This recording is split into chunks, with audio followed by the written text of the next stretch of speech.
দোস্ত, আমি কুমা কিছুতেই এটা হিসাব মিলাবারই পাচ্ছি না।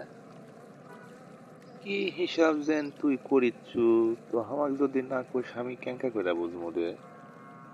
হিসাবটা হলো এই, যে সবাই কুমা কয় যে বউ মরে গেলে বউ পাওয়া যায়, কিন্তু মা মরে গেলে মা পাওয়া যায়।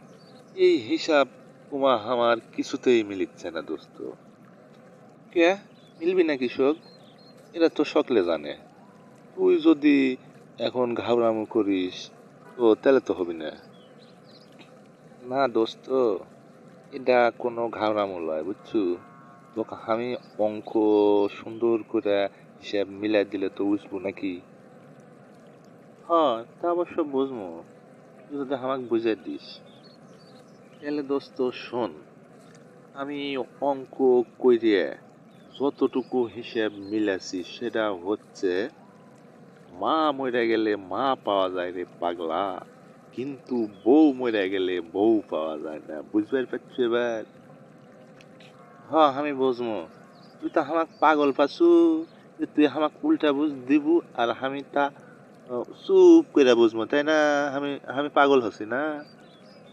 হ দোস্ত, তুই তাহলে আমার কথা মনোযোগ দিয়ে শোন বুঝছো। আমার যখন মা মরে গেল, বুঝছো না, তখন পাড়ার বেটি ছেলেরা আসা আমার চাচি ফুপু মামি খালা সকলে হাসা হামাক খালি মাথাত হাত দিয়া বুঝায়, গাওত হাত দিয়া বুঝায় যে মনা তোর কোনো টেনশন নাই, তুই কোনো চিন্তা করবো না। বুঝবার পারছু? তোর মা মরে গেছে তো কি হসে, আমরা তো আছি, আমরাই তোর মা।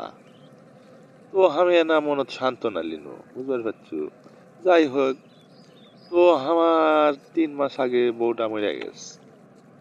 তো বউটা মরার পর দোস্ত আমি দুঃখের কথা কি কম, এটা লোক আইসা হামাক কইল না যে আমরা তো আছি, তোমার বউ মরছে তো কি হসে, তুমি কোনো চিন্তা করো না, আমরা তো আছি।